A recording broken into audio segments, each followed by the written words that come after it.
Au début de l'épisode 1, Kiné arrive chez Ouli très énervé, parce que Mansour, leur mari devrait passer la nuit avec elle. Kiné dit à sa co-épouse, « Où est Mansour, je te demande de sortir de ta cachette. » Ouli répond, « Tu te crois chez toi, c'est chez moi ici et ne réveille surtout pas mon mari. » Kiné répond, « Tu n'es qu'une pétasse, comment oses-tu voler mon tour, tu penses être une femme plus classe que moi ?» Ouli répond, « Je t'informe que je suis son paradis, je sais comment satisfaire ses moindres désirs. Toi ainsi que mes deux autres co-épouses réunies, sachez que vous ne faites pas le poids face à moi. » Kiné répond avant de s'en aller, « Tu me déclares la guerre, mais tu sauras de quoi je suis capable. » Plus tard quand Mansour se réveille, il se rappelle qu'il était censé se réveiller auprès de Kiné. Il dit à Ouli, « Tu me mets toujours dans les problèmes avec mes co-épouses, maintenant que vais-je dire à Kiné? À chaque fois je ne fais que mentir, pourtant je passe mes nuits avec toi. » Ouli répond, « Chérie, regarde la table que j'ai dressée pour toi, tu sais, je veux toujours prendre soin de toi. Aussi sache que c'est normal que tu dormes ici puisque je suis ta femme, alors ne panique pas. Surtout qu'on est juste à 6 mois de mariage, tes femmes devraient me faire un peu de place. » De l'autre côté, tonton Djily informe tout le personnel et les félicite, car leur entreprise figure en tête de liste de le magazine Forbes Afrique. Il dit, « Il est important de souligner qu'il y a des hommes de l'ombre derrière ce succès, pour nous servir ce magnifique travail.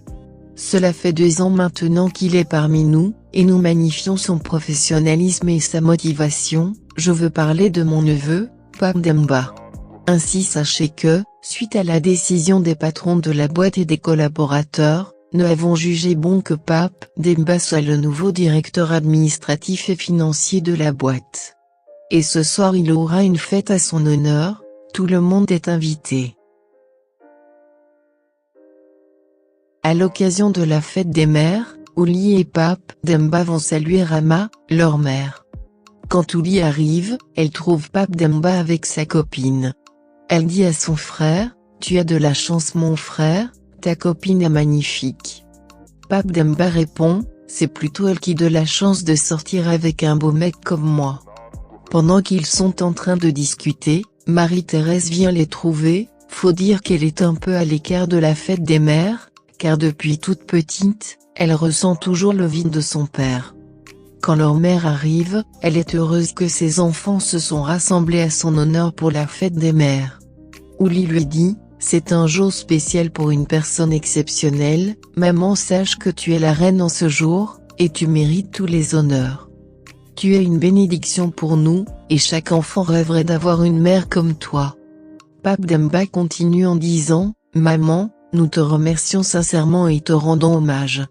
Tu es la seule et unique personne qui compte à nos yeux, tu nous as aidés, accompagnés et honorés. Si nous en sommes là aujourd'hui c'est grâce à toi, je t'aime maman. » Rama très ému répond, « Vous m'avez honoré et rendu fier de la plus belle manière, je suis si ému que je perds mes mots. » Après cela, Diary, la copine de Pape lui offre des bijoux comme cadeau et son fils un voyage à la Mecque. Quant à Ouli, elle lui offre une magnifique voiture. Marie-Thérèse lui offre un souvenir en l'hommage à leur père et cela gâche la fête, ce qui met Rama dans tous ses états. Plus tard Pape Demba dit à Diary, « Marie-Thérèse n'avait que 2 ans à la mort de notre père, cela était très dur pour ma mère, je me souviens encore qu'elle faisait des nuits blanches, elle pleurait et priait pour mon père dans la douleur, parce qu'elle ne l'a jamais oublié. Je me souviens qu'on n'a jamais manqué de rien. Étant enfant, ma mère a tout fait pour nous, elle s'est battue et on n'a jamais ressenti l'absence de notre père. C'est une vraie battante. » Diary sa copine répond, « Sache que je comprends sa peine, je l'estime beaucoup, je pense que vous devriez être fier de l'avoir comme mère. » Pape Demba répond, « Bon je vais devoir te laisser pour aller me préparer, on se voit à la soirée à partir de 21h, après la soirée on ira au restaurant. » Dans la soirée, Rama dit à son fils avant d'aller à la fête, « Au sujet de ta promotion, sache que je suis si fier de toi. » Après le malentendu avec sa fille, Rama fouille dans les affaires de Marie-Thérèse, et découvre des choses compromettantes qu'elle brûle au feu. Pendant ce temps, Marie-Thérèse rejoint sa camarade Myriam dans une soirée d'exposition d'art. Pendant qu'elle observe un tableau avec une femme qui sourit, Dago, l'artiste qui l'a peint, lui demande le prix de ce sourire.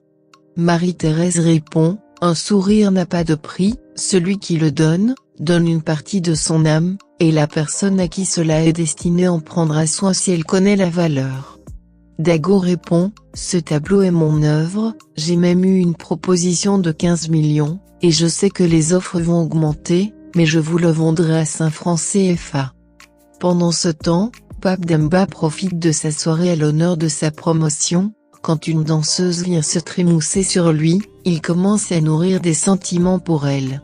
Ainsi s'achève le résumé de l'épisode 1 de la série sénégalaise. Si vous avez aimé, abonnez-vous et activez la cloche de notification pour ne rater aucune de nos prochaines vidéos.